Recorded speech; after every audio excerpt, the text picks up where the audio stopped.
No, the head banging is back also. Well, the self-harm is really, I mean, I think we just have to be realistic about this whole thing. Like, for as many steps that he's, taking very positive strides, the self-harm is also growing as well. Mm-hmm. The biting, the head banging.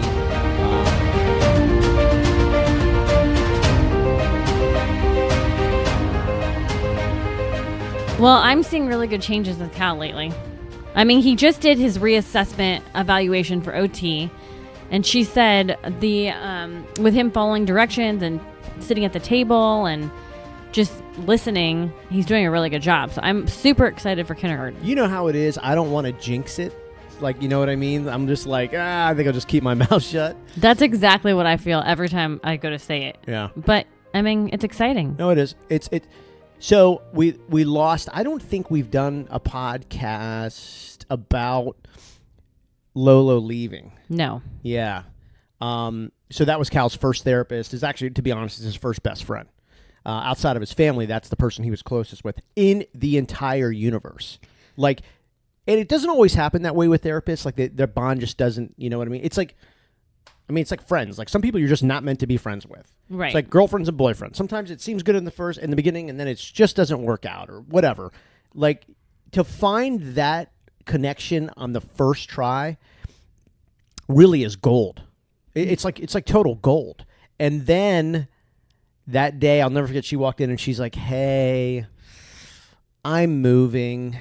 And I was like, "Oh, so this day is coming true." Like, you know what I mean? So she was our first experience with ABA therapy. Yep. So this was the first therapist that Cal got after he was diagnosed. So we had a great experience. It was almost 2 years, and it was exciting. It actually, if you talk to people, they're like, it never happens that way. The first ABA therapist, it's never like the grand slam. You know, it's like, yeah, there was a connection, but we're still looking for, something else, whatever. With her and Cal, it was like a friendship started. And right. Even her last day, which was just a couple days ago, and we did a beach day, which was like so appropriate to end on the beach day because it's Cal's favorite place, it's Lolo's favorite place. You know what I mean? Like, for them to be together, and they were in the water together talking, and she said that, we had an emotional conversation about, I'm leaving. It's okay to miss me. It's going to be okay for me to miss you. In life, sometimes we have to say goodbye to people, and it's okay, and he was really processing it. I mean, you could tell he was deeply thinking about it. Yeah. He's kissed her before. Yeah. Like, give her a hug and a kiss. Oh, he's always running up and hugging her, yeah. Yeah.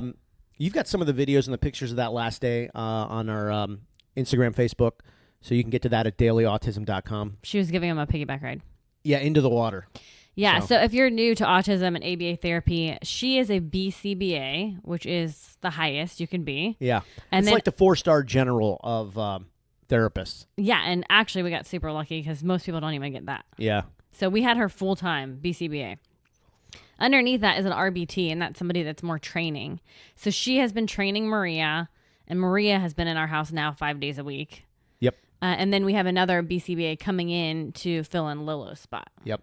So I'm excited, though. He's done pretty good in the transition. I mean, obviously in the beginning it was a little bit like, I think he was sort of like, who are these people? And, are they really going to be here for a while? But now Maria pulled up the other day and he was looking out the window and he goes, "Oh, Maria's home."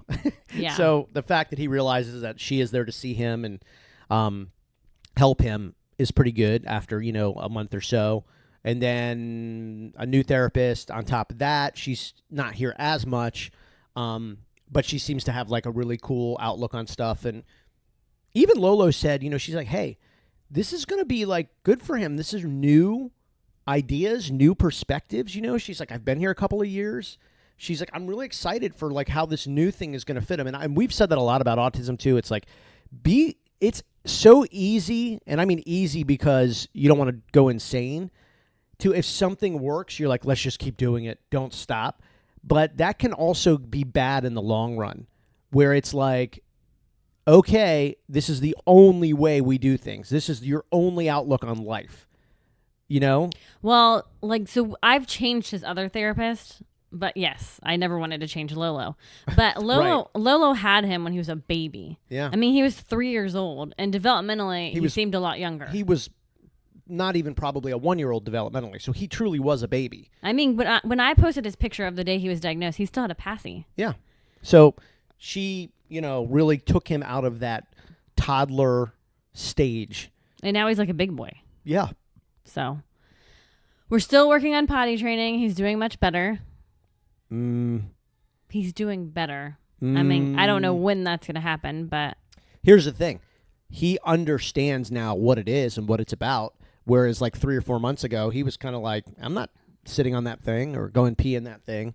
Yeah, now he's open to it. He can kind of start to feel when he needs to go. Yeah, but the one thing that potty training has done is it's like giving him total freedom to whip his dinger out and just start peeing everywhere. Oh, yeah, that happens a lot. Yeah. Like, I'm hoping it doesn't happen at school because he did it at therapy. He just pulled it right out. Oh my God. Yeah, the other morning Austin started screaming, "Help! Help!" And I'm like, I run out and I'm like, "Oh my God!" I mean, you have 5 kids and someone starts yelling "help." I mean, your mind starts going to some bad places, right? Yeah. I'm like, "What? What?" I'm running through the house and she's like, "He's peeing everywhere." I'm like, "Oh, thank God." That's like that's not help. That's not 911. That's not even the non-emergency number. That's nothing. I'm good with that. You know what I mean? Well, so we've talked a lot, and like you said, you don't want to jinx it. But so his behavior, well, not his behavior, his like skills he's learning to sit still and listen to directions and all that is getting much, much better in table work. Mm-hmm. But then behavior-wise, his biting is getting worse. The feces smearing just came back. It's and back. We had a good run of it. Back again. How long do you think it didn't happen? 6 months? God, it felt like his entire life, like it never happened. Yeah, it was so good. But guess what we did? What? A couple of weeks ago, you're like, guess what he doesn't do anymore? I did. It happened like the day after. I know. And that's why I'm telling you to stop saying things out loud like this, because it's like, I was just happy. Yeah. Wow. Well, the universe says, "Oh, really, Melissa? We don't do that anymore?" Yeah. Okay. Yep, it's back. So that's back. But what is that? It's him. He's just talking. He's with it's Austin. Not crying? No. Yeah, I know. She gets him way that's too why excited. I'm concerned. No. That's the one person I'm a bit concerned when he's with alone. He's laughing. Oh. No, the head banging is back also. Well, the self-harm is really, I mean, I think we just have to be realistic about this whole thing. Like, for as many steps that he's, taking very positive strides, the self-harm is also growing as well. Mm-hmm. The biting, the head banging, and he's pinching himself now. Yeah. So those are things, but what'll happen is in 3, 4, 5, 6, 8 months, we'll say, hey, he hasn't done that in a while, and we'll be really happy. And then it'll happen again. And that's just, you just get used to this cycle of, cycles back of, the pendulum swings back and forth. And, it's what's old is new again. It's, and so it sounds crazy, but you find some peace in that where you just realize, okay, I mean, like when I get phone calls from people or I'm in a situation and someone's like, look, I've got some challenging news or this is going to be tough. And I'm like, try me. I'm like, you have no idea. Like, I mean, try me, really. I mean, you know what I mean? I'm just like, I don't know. I don't know how bad this can be. Like, and that's cool, but it just gets you to a point where you're like, yeah, okay. I don't know. Well, I told you the other day, like, I'm not really scared of much anymore. Like, I think when you're an autism parent, you're like, I can take on the world. Yeah. Because every day's a challenge, every minute of every day. I think, too, like I get it. Like, it's easy to say I can take on the world. I think, for me at least, I can process things with more patience because of the background context of everyday life. Right. Because there's a 5-year-old who might do the smearing, who bites, who, can be sad and very happy all in the same millisecond. It's like I can, changing diapers on a 5-year-old and all those things. It's like, I don't know, almost 5, I should say, too. Not 5. Thursday. Yeah, almost 5. Well, you do. I mean, I've felt like lately even as I'm going through things. So he put 1 through 5 on, or 1 through 10 on the fridge with magnets. And then I went to clean him up, but you can't just clean him up. He has to go 1, 2, and do all that. The same way it goes on it, it has to go off it. Yes. In And a- if in a you pattern. don't do that, you're just asking for a huge meltdown. Yeah. Like you actually told the story the other day. He went to one of his therapy centers, and you got there, and he was in the middle of the meltdown, and you and the therapist tried to figure out why, and it was the number 10. I guess when the session ended, the 10, He couldn't find the 1 to the 10 that he wanted. Right.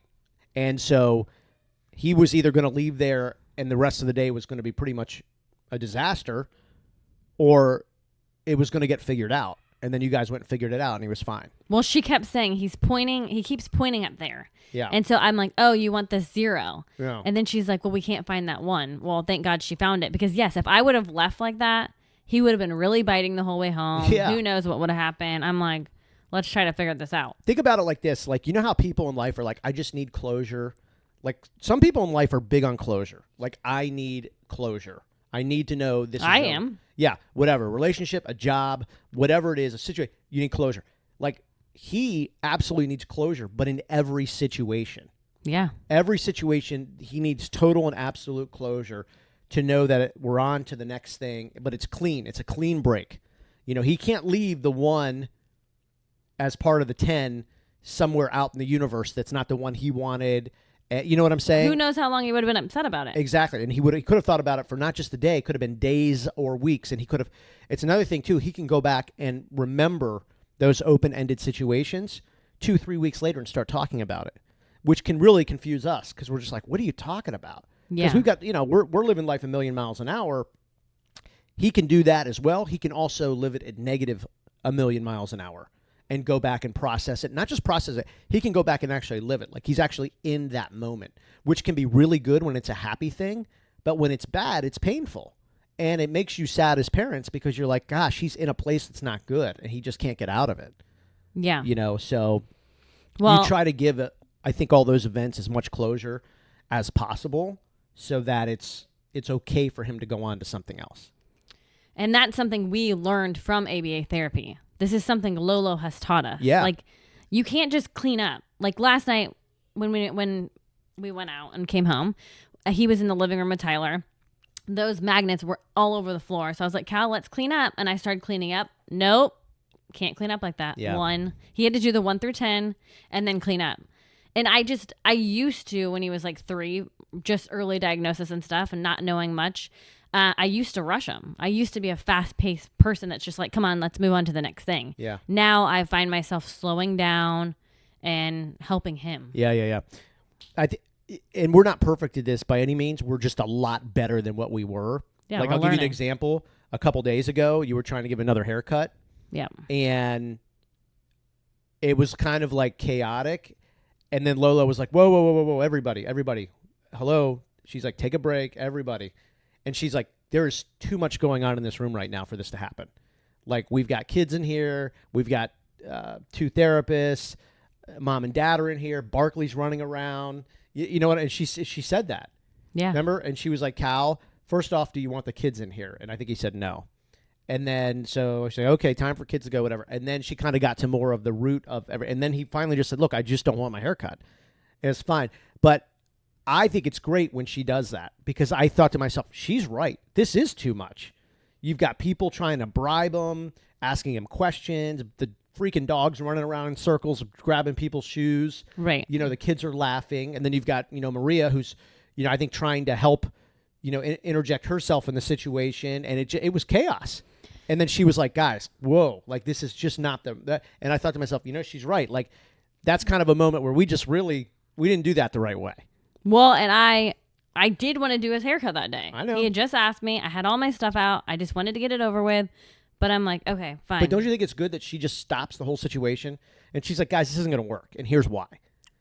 No, really. Yes, I do, but it's also frustrating sometimes. Well, I don't care if it's frustrating. Like, I'm because like, okay, fine. I'm Yeah, not but we gonna got do to it. learn from it. Like, I think it's know. actually. I am learning. I know. And then the other good part about that situation, too, is that the kids had to understand, too, because sometimes they get crazy. Like, they'll wake up and they'll start peppering him with a million questions over and over and over. And it's the same You question. mean Austin? The other ones do. Trey does that, too, though. They and they mean well. It's coming from a good place. But it's like, guys, you've got to take everything down. Like the speed of the question, the volume of your question. You know what I mean? Like just let him get settled in. You know what I mean? Well, So because it was he kinda is good processing and Yeah. taking it all in. And even last night, I'm like, he has a piece of pizza like sauce on his neck. I was telling Tyler, get it off.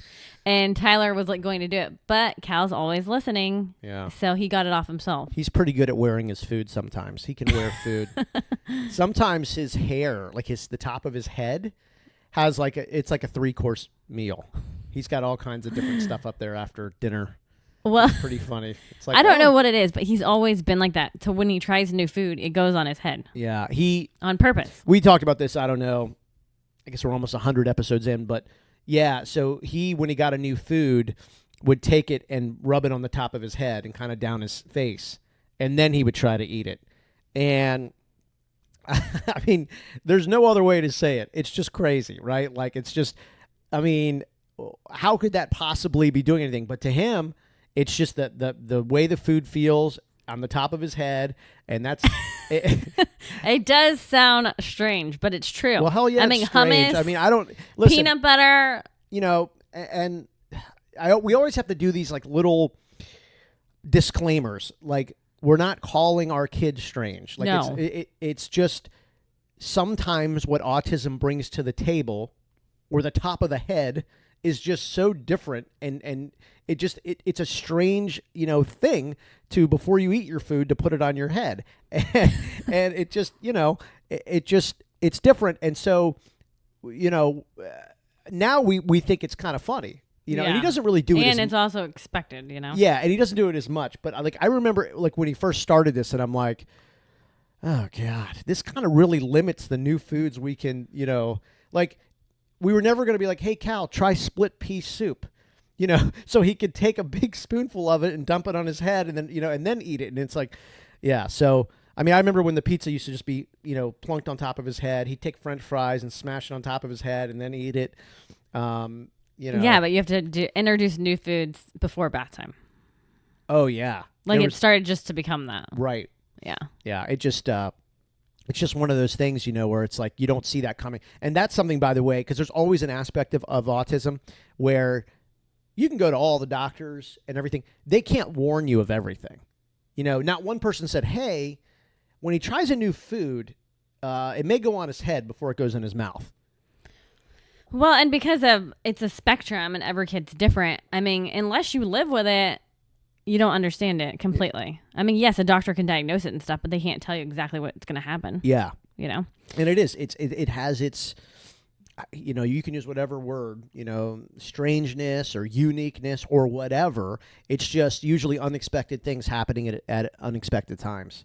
But I think that's kind of a big deal, especially if you're newer to an autism diagnosis for your kid.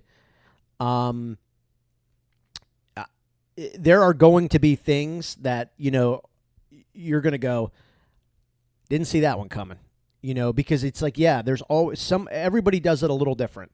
And these therapists or pediatricians or everything, they can't be aware of everything. Right. So it really is everything goes. There's not many rules to this whole thing, other than there really aren't any rules. Don't get locked in on something, because the good or the bad is probably going to fade away. And then the good or the bad is probably also going to return. You know what I mean? It's going to come back. Yeah, and we've learned a lot, and we're continuing to learn. I mean, there's going to be new things that come about all the time. I think we've really gained a lot of patience, and if I can tell anyone, just try to be patient, because you need to be. I wonder how you tell someone to be patient. I'm just saying it helps. No, I know. I was like, I'm just thinking out loud. Like, I wonder if there's a better way to do it. I'll have to think about that. Because we have, like, if someone's like, well, you always say that you're so much more patient. Like, how? And I'm like, I don't really know how. That's a good question. Like, I need to find a better way to articulate that. Well, like we're more patient with him. Probably less patient with our other kids. Yeah, I don't know. I don't agree with that. I think it's spilled over. I do. I think it's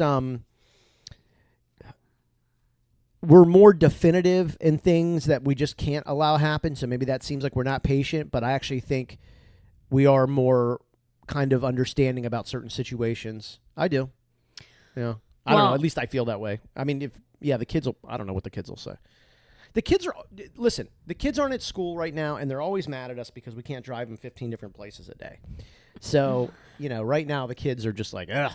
Our kids can do all these different activities and then come home, and then there's like 20 minutes of downtime. They're like, what are we doing next? Yeah. I'm like, I'm tired. I'm tired. These kids have no rest in them at all. Plus, they don't even like watching TV or playing video games. I mean, I have to like literally beg them, please go watch a show. Kind of a good thing. Yeah, I know that, but yeah, it's exhausting because summertime. I'm a big fan of that. Yeah, but it is funny. Like, you don't see, in 2022 in America, parents like, guys, would you please just go take a shower, get a snack, and play video games or watch a movie? It's always the other way around. 99% of people are like, you've been on the video games for 8 hours, you haven't eaten. Most people, yeah. Go outside and get some sun. Go jump in the pool. No, that's not our thing. Like, our kids will literally come home from a sleepover and 20 minutes later come up to us with their iPad and say, hey, I just got a message from my buddy, and here his dad's going to pick me up in 10 minutes, and we're going to go play football. I'm like, whoa. You've been gone for 16 hours playing sports. You're beat. You probably haven't eaten. You know what I mean? Yeah. It's just like, I don't know, great problems to have if you ask me. And by the way, good for Cal, because he actually it's not for him a big deal to go to like sports fields or outside stuff. A lot of that is because of the kids, that they're always wanting to go to those places. So we have to figure out how to get it done. Therefore, he's along for the ride.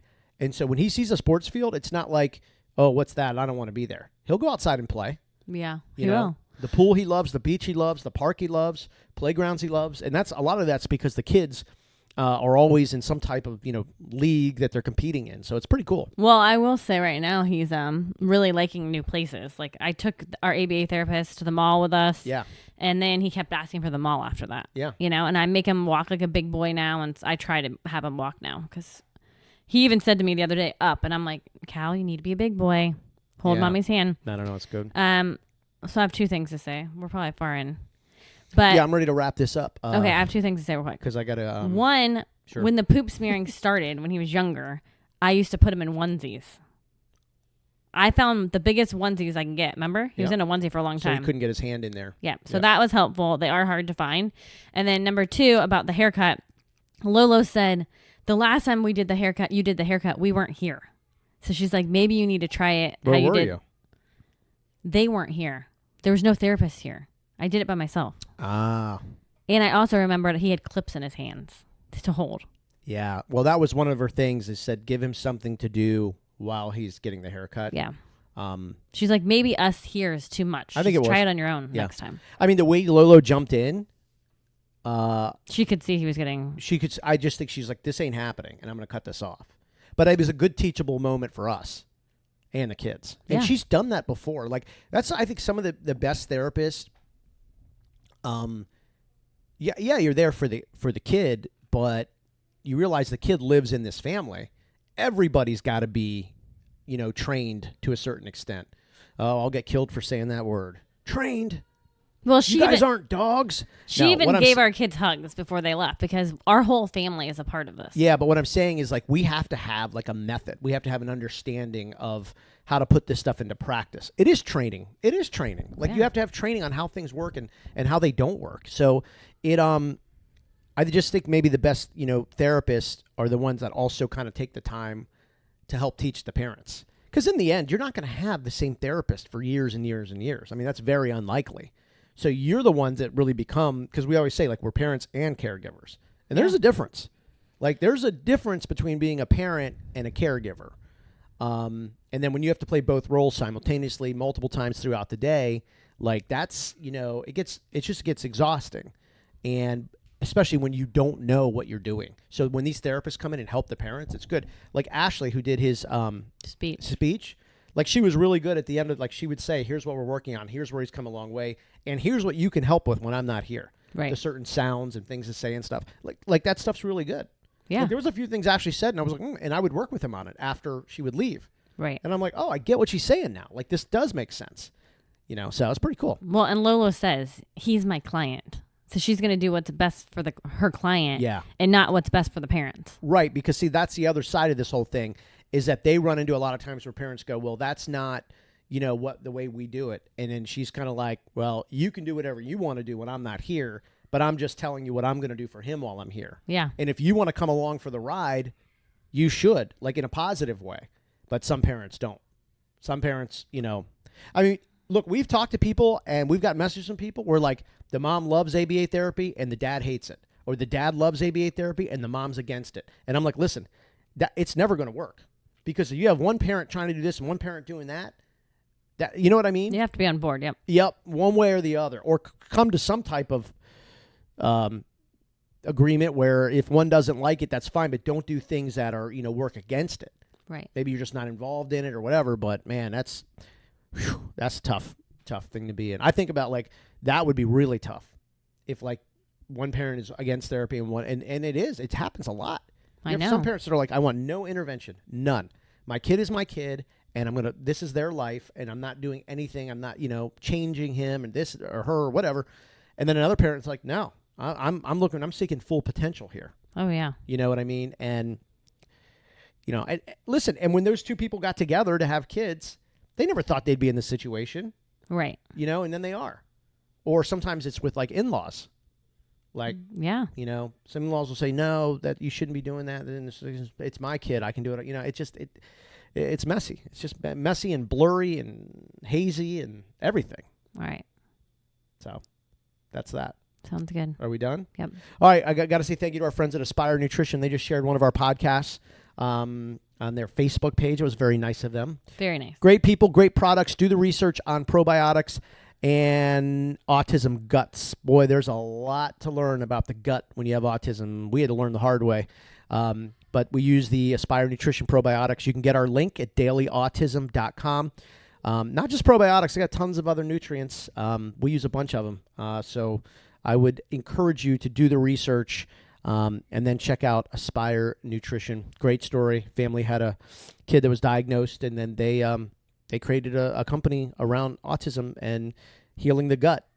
Aspire Nutrition. You can go to dailyautism.com and grab the link right there.